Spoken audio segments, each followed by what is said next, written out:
Assalamualaikum warahmatillahi wabarakatuh. Waalaikumsalam. Alhamdulillah wa syukran lillah. Amma ba'dah. Gani TV inspirasi tiada henti. Sahabat Gani dimanapun Anda berada, bersama kami lagi di Gani TV channel, tetap dalam agenda tema besar mengenal sosok lebih dekat Al-Maghfurlah Kiai Haji Muhammad Idris. Dan pada kesempatan kali ini kami menghadirkan narasumber, beliau Cak Mukhlas. Sugeng dalu Cak Mukhlas. Halo Mas. Sehat-sehat nggih? Alhamdulillah sehat. Alhamdulillah. Dalam rangka mengenal sosok Al-Maghfurlah Kiai Haji Muhammad Idris, kami minta izin untuk wawancara dengan panjenengan tentang kiprah beliau di Kabupaten Wonogiri. Yang pertama Cak, mulai kapan panjenengan menika mengenal Kiai Haji Muhammad Idris? Terima kasih. Dengan rasa syukur kita aturkan kepada keluarga besar Pondok Gani Tirto Asri, di mana pada malam hari ini kita masih diberikan dipertemukan dalam keadaan sehat walafiat. Kalau kita berbicara konteks sosok beliau Simbah BNK Mbah Idris terkenalnya, saya mengenal beliau di tahun 84. Asal usul kenalnya pun juga secara misterius, karena pada saat itu situasi dan kondisi memang sangat tidak memungkinkan kita itu berbicara konteksnya NU pada saat itu. Tapi wallahu a'lam, saya tahu-tahu kok ada seseorang yang bernama Romo Kiai Muhammad Idris. Saya tidak tahu dari mana sumber awal perkenalannya. Beliau tahu saya keluarga besar Bawean yang berasal dari Gresik. Pada hari Kamis kalau tidak salah itu jam 9 itu nongkrong waktu saat itu mencari sumber saya tidak tahu di pasar. Nah, saya pada saat itu masih berkecimpung kegiatan rutinitas karena saya melihat di kota Wonogiri pada saat itu saya masih mencari warga ataupun orang-orang NU itu sulit. Cuman ada satu yang pada saat itu di tempat Masjid Nurul Huda, tempat almarhum Pak Hadi Sukoco. Itu ada plakat kecil, itu NU. Telusur demi telusur, waktu saat itu almarhum Pak Hadi Sukoco, bah, beriki sinten figur tokoh NU. Ulun kenal, hanya kenal nama yang saat itu ada di Tirtomoyo, yang bernama Idris, karena beliau ya saya tidak tahu kesepuannya. Yeah. Nah, pada saat itu saya menjadikan penasaran karena jiwa saya itu, sekalipun saya itu tidak pernah hidup di organisasi, tapi saya hidup di darah dagingnya warga NU. Pada suatu hari ketika itu dia akrab dengan saya, sering suan datang ke rumah memperkenalkan situasi dan kondisi NU yang ada di Wonogiri. Nah, waktu saat itu ya karena saya masih baru awal, bah nyuwun sewu numpang istune kula bloko suto. Saya menyampaikan apa adanya waktu saat itu. Nuwun dongane Mbah, Wonogiri supaya regeng niku NU niku kados pundi. Apa yang menjadikan jawaban beliau? Memang untuk sementara Wonogiri ini memang membutuhkan orang-orang yang betul-betul istiqomah, yang butuh orang-orang yang tanpa menyerah untuk menyiarkan dan menyampaikan. Ini saya baru mencari dan mencari.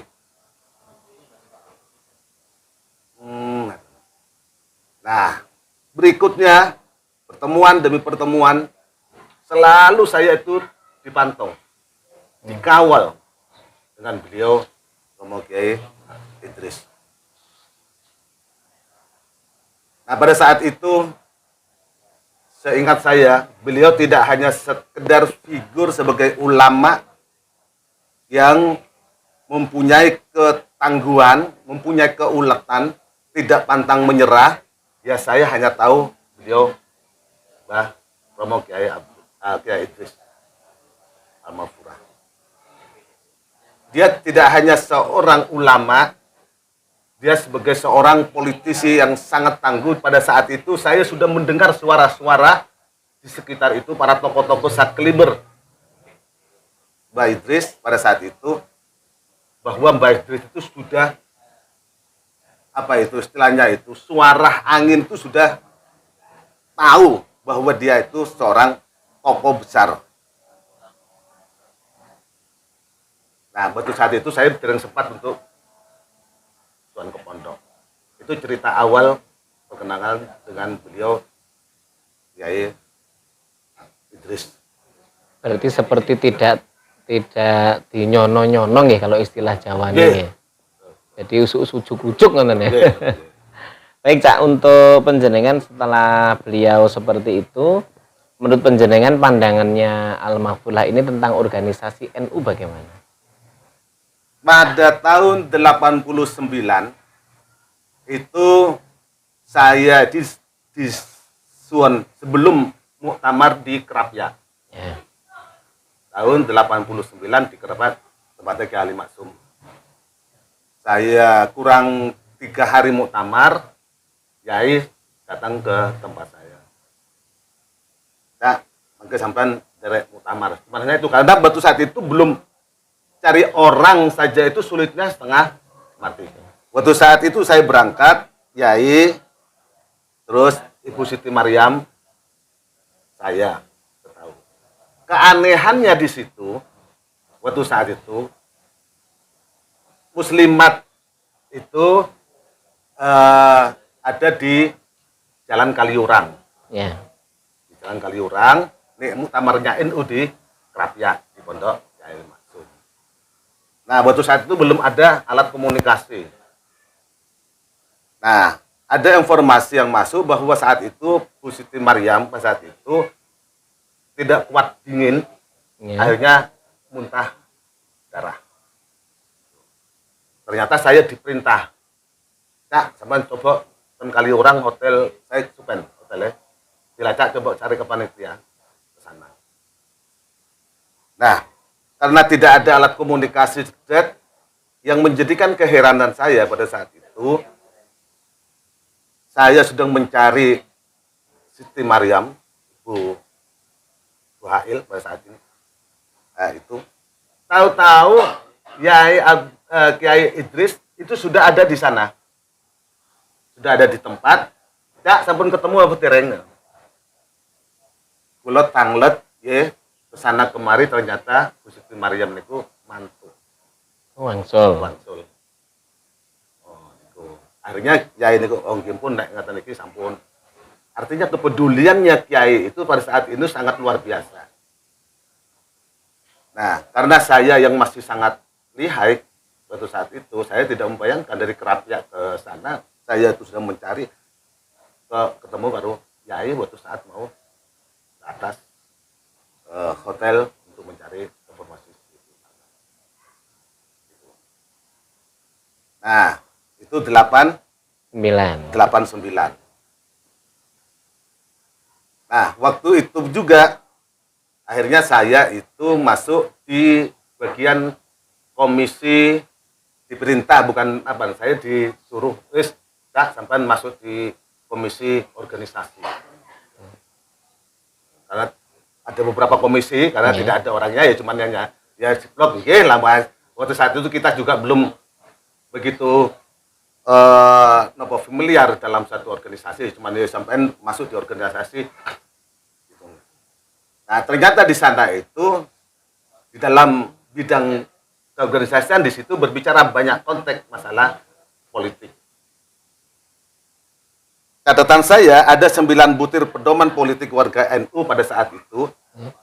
Di dalam muktamar dicetuskan pada tanggal 28 NU di Kerapiak tahun 1986.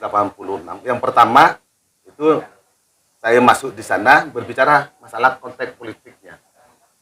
Yang pertama, berpolitik bagi Nahdlatul Ulama mengandung arti keterlibatan warga negara di dalam kehidupan berbangsa dan bernegara secara menyeluruh sesuai dengan Pancasila dan Undang-Undang 45. Ke perlu baca sampai 9. Poin-poinnya, Mas.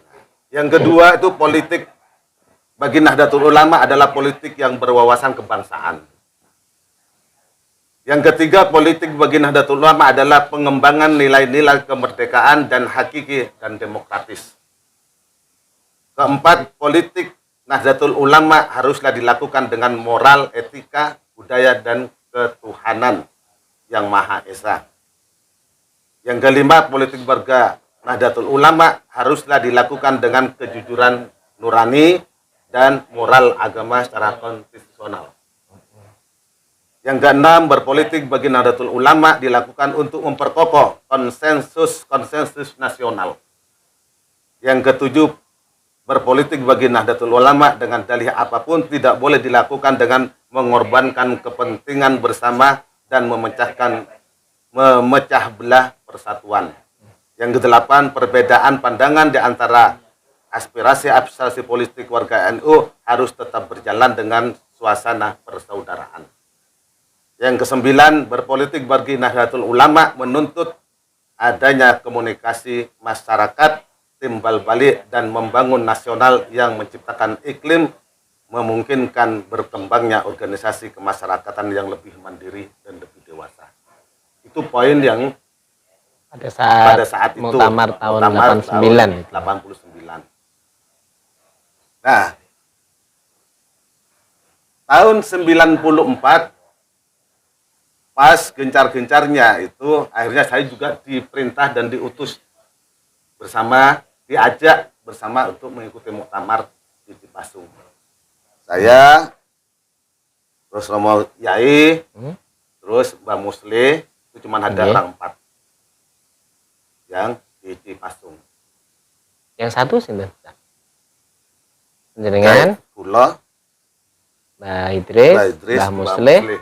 Yang satu enggak? Baru mari boten. Ketinggalan cuma 3 ketinggalan. Saat itu. 3. Nah, pada saat itu tahun 94. Nah, waktu di perjalanan saat itu, itu situasinya yang sangat genting karena ini permainan yang sangat luar biasa oleh Orde Baru saat itu ya kita sebut Pak Harto. Ini akan dipertandingkan. Kalau bahasanya ini nderok kayak bahasanya. Itu ada kandidat yang notabene-nya itu dibiayai oleh kekuatan yang sangat luar biasa. Siapa itu? Adalah Abu Hasan. Ada 4 kandidat pada saat itu. Nah, terlepas dari itu semua, ternyata di sana itu memang sangat luar biasa dan bahkan banser-banser itu tidak lagi banser yang aslinya, tetapi angkatan semua yang dipakai seragam banser.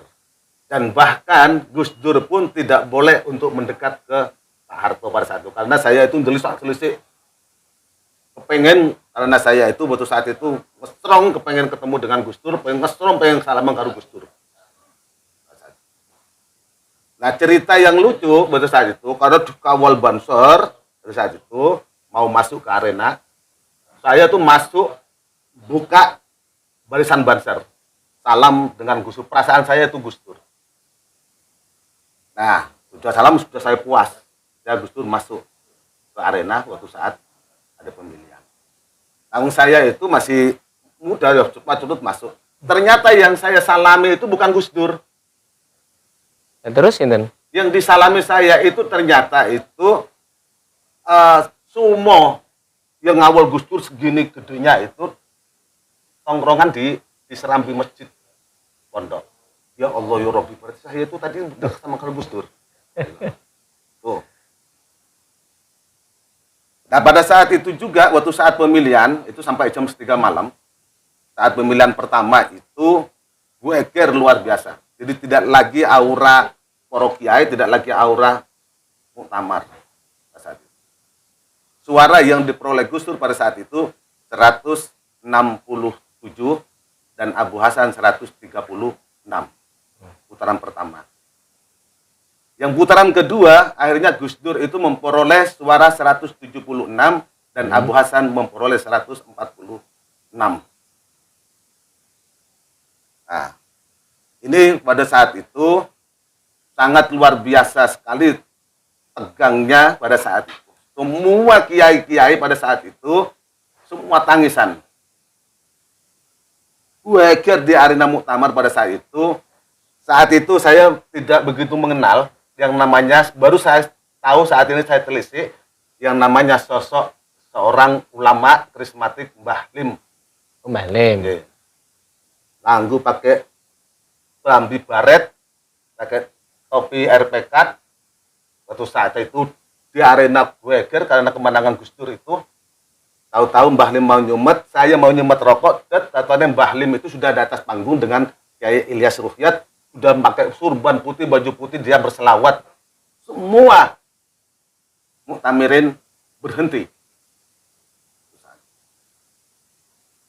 Nah, saya pada saat itu Romo Kiai Idris niku enten di depan kula iki ciletokan bunga ke sana kemari gitu. Nah, pada saat itu Masya Allah proses perjalanannya itu sangat luar biasa. Nah, ada lagi yang sangat nyeleneh waktu saat itu. Saya ketemu dengan Kiai Seragen yang bernama Kiai Syarif. Nah, Kiai Syarif menyampaikan pada saat itu, seingat saya itu, wah ini Wonogiri Kiai, ini Kiai yang tidak tanggung-tanggung, ada satu keberanian mengambil sikap untuk memberikan dukungan terhadap Gus Dur. Berarti sikap Mbah Kung dulu waktu genting-gentingnya suasana tegang, ini beliau dawuh nopo sama jenengan? Waktu itu saya tidak didawuh, cuman hanya tadi itu, Cak, ini nanti ada suatu persoalan yang sangat krusial. Ya terjadinya saya tidak tahu awal mau kejadian semacam ini. Tapi saat itu sudah kejadian ini, baru saya paham apa yang Indikane beliau. beliau. Ya. Terus sikap Mbah Kung dulu ketika nanti akan terjadi sesuatu yang kurang baik, sikap beliau waktu itu? Sikap beliau, saya malah justru diperintahkan untuk sementara jangan terlalu banyak berkomentar, jangan terlalu buka suara ke apa, karena situasinya pada saat ini masih situasi penting. Nah, ya kalau sama tidak sendiko pada saat itu, pada saat itu ya sudah sampai ke tempat proses kita pulang, sampai di rumah kita dalam keadaan selamat. Masih banyak perjalanan kita dengan beliau Kiai Idris. Dan kita juga pernah diundang Wakil Presiden Pak Tri Sutrisno di Semarang beserta beliau, saya, Kiai Idris. Pada saat itu terus Kiai Abdul Aziz ya ikut. Tuh. Nah, saya numpak saking Punti Kodim. Nah, waktu itu hanya ada 3. Nah, waktu saat itu saya dititipi kamera. Aduh kayak Aziz. Saat itu di luar. Kan semua kan tidak boleh bawa kertas, bawa pulpen itu ada. Nah, saya itu jenenge wong dablek. Saat itu dablek. Wes sama pas pampres itu semua masuk, saya bawa tostel. Teman tahu nggak aturan? Siap Pak Komandan, saya bilang gitu. Saya cuma hanya diperintah tunjuk oleh Kiai Sahal Mahfud. Alasan saya itu cuma keluar mulut saya itu supaya tostel ini selamat sampai ke dalam, dan akhirnya saya menghasilkan buah jepretan itu terhadap Kiai Abdul Aziz. Begitu Kiai Abdul Aziz mau potret saya, enteng cak foto nih, langsung dirampas oleh pas pampres. Nah, yang kedua, waktu saat itu sandalnya Kiai Sahal Mahfud, pada saat itu Kiai Sahal Mahfud itu kakinya gini, saya delosor di bawahnya Kiai ikut mencari Sendal beliau. sendal, ternyata tidak ditemukan, terus diketahui oleh ajudan Pak Wakil Presiden, terus memerintahkan ajudan untuk suruh mengambil mencari sandalnya Kiai yang baru. Nah, itu hadiah kenangannya itu pada saat itu ada kenangan sarung dengan apa ya? Itu. Tahun 99 itu diundang Kapolri. Pada saat itu kalau tidak salah dari mana Pak ya? Surbannya masih ada di rumah, masih iris-iris putih. Kapolri tahun 99. Saya sama Yai cuma hanya berdua dengan Kodim itu yang diundang. Tahun 95 itu saya juga diundang oleh Kementerian Agama. Pada saat itu Pak Ratu Wira Alamsyah kalau tidak salah itu. Yeah. Tuh, diundang dalam hal katanya. Karena apa? Waktu saat ini genting-gentingnya masalah NU itu ya mau dibonsai lah istilahnya begitu pada saat itu. Tapi Yai itu juga sangat lihai sekali di dalam hal memetakan pada saat itu. Dan bahkan saya pernah diperintah dengan kehadirannya Kiai Aziz pada saat itu, saya hanya disuruh ngintip rumahnya. Yang waktu saat itu yang mendrive itu Gus Lukman, bukan keliru. Yai itu saya teman. Sampai pilih itu filmnya Kiai Aziz enten logonya NU. Nah pas di pintunya itu ada logo NU. Kalau apa enten ya itu artinya apa? Saking hati-hatinya beliau terhadap NU. Dia sudah NU ya, berarti ya NU tenang. Sampai sejauh itu perjalanan kita dengan Yai. Nah, itu di perjalanan NU-nya. Ya.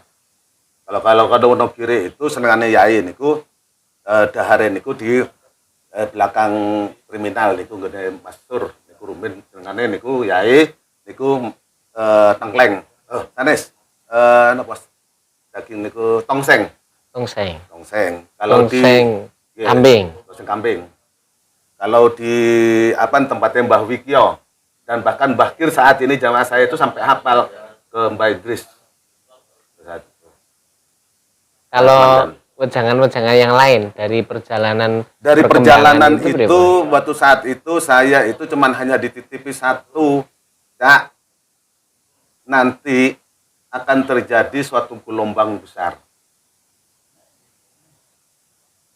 Perbedaan agama itu nanti akan menjadikan isu. Sampeyan tumbas kitab Nasuhul Ibad. Yeah. Nah, ternyata kita baca-baca di situ bahwa itu ya sekilas kita baca ternyata kalau cuma hanya buka sekilas ternyata ada nanti itu akan ada perpecahan agama 73.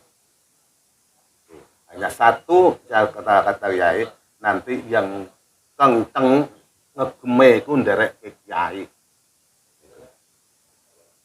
Nah, itu yang pertama. Yang kedua, nggih nguntungane ben kula nggih saged ngawal NU ten Wonogiri mriki ya. Pun nek kula boten saged ngaos nggih, ngaose ngaji ala preman mawon. Ini saya sampaikan karena saya sudah ya begitu agak akrab dengan beliaunya. Nah, terus akhirnya waktu saat itu terus sering direknya waktu saat itu Gus Din. Makanya waktu saat itu Gus Din ya pernah menyampaikan, Kak, saking Bapak mungkin pada satu saat itu kulon derek titip pondok. Nah, kulon sakit napa to Gus? Pun yang kulon derek titip pondok. Iki dikane Bapak. Nah, kulon jauh mana? Kulon ajeng saged berbuat napa kok ten pondok. Nah kula nyuwun donga pangestune mawon nggih. Nggih. Itu cerita yang kita lakukan dan akhirnya pada saat itu saya dijak ke tempat Mbah Hilal Solo karena melihat cerita pondok itu memang oke gangguan cak.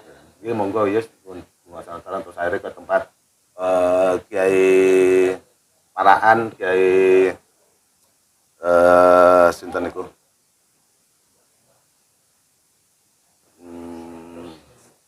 Supen kalau Paraan niku sinten Gus Kiai Paraan niku tadi itu Kiai Muhaminan niku baru satu saya perkenalkan bersama dan bahkan Kiai Muhaminan pernah disuanke ke sini saat pengisian sama Rumien. Nah waktu saat itu saya di santri di tes, nah kula di coba nggih mboten usah. Wong bawean iki ora usah di asma kula cuman santri nggawa pedang kae kula sing ngerti. Ngaten niku mencolot campur terbang terambekane jersey ngaten niku. Nah, niku yang saya ketahui dengan keistiqomahan beliau Kiai, kegigihan beliau saya memandang bahwa figur tokoh NU itu Wonogiri cuma ada di Romo Kiai Idris. Setelah derek ke sekian lama, pendapat jenengan tentang sosok almarhum pripun? Menurut jenengan Mbah Kung itu seperti apa? Ya figur yang mengayomi, figur yang tegas, figur yang berani untuk membuat suatu sikap. Karena beliau tidak hanya sebagai figur ulama, tetapi dia figur sebagai politisi. Ini yang saya menjadikan satu kagum. Dan bahkan beliau tak coba golek apa temonani Muslim Umar pada saat itu. Yeah. Nah, dan ketemu konco atau tidak. Ternyata saya ke sana ke tempatnya Pak Muslim Umar pada saat itu cuman hanya ingin menjajaki apakah dia NU tulen apa tidak. Ternyata beliau jawabannya apa? NU Muhammadiyah podo wae. Saya sampai sekarang itu ngurus dada. Saya sampaikan dengan beliau. Waktu saat itu, masya Allah, saya kenal dengan Pak Muhammadun. Itu di Berumbung, itu asli orang dari apa itu? Dari Kudus. Dari Kudus. Nah, itu pun juga bersembunyi-sembunyi, tapi dia itu juga bergerak di bawah tanah, melakukan suatu kegiatan-kegiatan pada saat itu dengan selawat al-Barsanji. Itu yang saya ketahui. Nah, ya nun sewu, kiai-kiai yang lain itu belum berani menampakkan dirinya, mengaku dirinya sebagai warga Nahdlatul Ulama. Nah, ya itu beratnya tantangan, tetapi sampean mboten usah mundur kula nuwun, sampean sareng-sareng siap ya. Kalau ada sesuatu hal yang kaitannya dengan NU, kula siap darah kula dialirkan untuk kejayaan membela kepentingan NU. Saya sampaikan ya bahasa kula nggih bahasane ngeten niku. Inggih. Yang terakhir, Cak, demi santri-santri sekarang meneladani kepemimpinan beliau, kan santri-santri sekarang tidak berinteraksi langsung dengan beliau. Dengan yang alhamdulillah bisa bergaul dangu dengan almarhum. Pesan-pesan buat santri kersane semangat nggih ngaji, semangat meneruskan perjuangan almarhumlah bagaimana? Saya rasa yang namanya santri itu harus tunduk takdim terhadap kiainya. Kalau syukur-syukur setiap ba'da sholat itu kita tidak lupa untuk memfatihai, untuk ngalap barokahnya. Itu aja kalau saya itu. Ya karena apapun bentuknya, sebagai figur, tokoh, ulama besar yang ada di Wonogiri pada saat itu, dan seterusnya itu insya Allah itu akan menjadikan suatu bentuk acuan buat kita semua. Maka bagi kita, santri memang selayak dan sepantasnya untuk tetap takdim, kita hormat, terus kita mendeladani, mengambil sumber-sumber berita perjalanannya kiai. Kalau boleh kita menambah sedikit, saking uletnya kiai itu belonjo mawon itu belonjo sendiri. dia bawa sendiri. Saya tahu sendiri langsung karena setiap hari itu mungkin 2 hari sekali lewat di depan kios saya. Cuman kalau ke Wonogiri nek sering ketemu kali kula niku sering mantuk, Sering marem ya. sering marem. Nah, itu saya pun ini ya suatu musibah bagi saya, itu saya diberikan kesempatan untuk wawancara. Ini semoga apa yang kita sampaikan ini senantiasa akan bisa menghantarkan Romo Yai, perjuangannya, kegigihannya ini akan mendapatkan anugerah dan mendapatkan syafaatul udziyah dari junjungan kita Nabi Muhammad sallallahu alaihi wasallam. Biridzailillahi lahumul Fatihah. A'udzubillahi minasyaitonir rajim. Bismillahirrahmanirrahim. Alhamdulillahirabbil alamin arrahmanirrahim. Iyyaka na'budu wa iyyaka nasta'in. Shiratal ladzina an'amta 'alaihim Ghairil maghdubi 'alaihim waladdallin. Terima kasih Cak Mukhlas, mudah-mudahan wawancara hari ini bisa bermanfaat dan menjadi pencerahan dan kita lebih mengenal sosok Almarhum Kiai Haji Muhammad Idris itu lebih dekat dan bisa meneladani beliau dari awal sampai akhir. Satu lagi kelewatan. Gimana Pak? Kaitan dengan masalah politik yang ada di Wonogiri. Ini sejarah juga. Jadi beliau tidak hanya sebagai figur ulama, pendiri tokoh NU, tetapi beliau sebagai deklaratornya PKB yang ada di Wonogiri. PKB didirikan tahun 98, dibawa Romo Kiai Idris ke sini tahun 99. Itu dijak rembuk kula ya di Parane, di tempatnya pondok namanya Kiai Aziz. Nah, pada saat itu saya terus Kiai Aziz, almarhum Pak Masudi, orang 4. Itu yang pertama yang merintis mengawal berdirinya PKB di Kabupaten Wonogiri. Ini pun juga sejarah yang tidak perlu dihilangkan. Perjalanan ini pun pada saat itu mau kita tunjuk Dewan Syuro Tanfid pada saat itu sulitnya setengah mati. Karena masih kekurangan orang. Saya sampai pada saat itu saya nunjuk Yai almarhum Yai Abdul Aziz. Yai Aziz duko-duko karena masih awal berdirinya pondok. Sampai akhirnya deklop pembicaraan. Cak, kalau sampeyan niku nek kula ditunjuk ngurusi partai politik, sampeyan niku nggih ngurusi pondok enten mriku. Nah, kula mboten ngertos ngaos ya.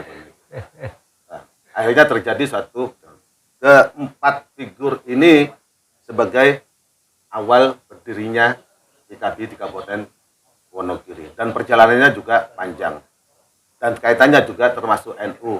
Pada saat itu mau mendirikan MWC aja sulitnya untuk NU, tapi dengan beradanya PKB pada saat itu terus ada beberapa MWC akhirnya di situ berdiri juga MWC NU. Itu perjalanan sekilas PKB tahun 99 yang dikomandai oleh Kiai Idris. Itu sebagian sekilas perjalanan dan saya pada saat itu di mandat sebagai wakil sekretaris waktu saat itu. Nah, kalau tidak salah waktu saat itu tanfidnya itu awalnya itu Wismawardi, Dewan Suronya Pak Masudi, sekretarisnya saya pada saat itu. Ya karena pada saat itu kekurangan orang. Jadi kita mau mencari untuk tapi yang jelas ya sudah PKB itu ada ya kita sami'na wa ata'na mengikuti apa yang disampaikan oleh Kiai. Artinya kalau sekarang itu ada warga NU itu sendiri itu kok tidak kita pelajari sejarah berdirinya PKB yang dilahirkan notabene-nya oleh NU, ini ya juga ya perlu ada satu pembahasan yang lebih dalam. Yep. Demikian sahabat kami dimanapun Anda berada, wawancara dengan Cak Mukhlas, bagaimana beliau menceritakan tentang sosok almarhum Kiai Haji Muhammad Idris Mudah-mudahan membawa barokah manfaat dan menjadi teladan bagi kita semua. Amin. Dari awal sampai akhir ada kesalahan, mohon maaf yang sebesar-besarnya. Gani TV, inspirasi tiada henti. Wallahul muwaffiq ila aqwamit thoriq. Assalamualaikum warahmatullahi wabarakatuh. Waalaikumsalam warahmatullahi wabarakatuh.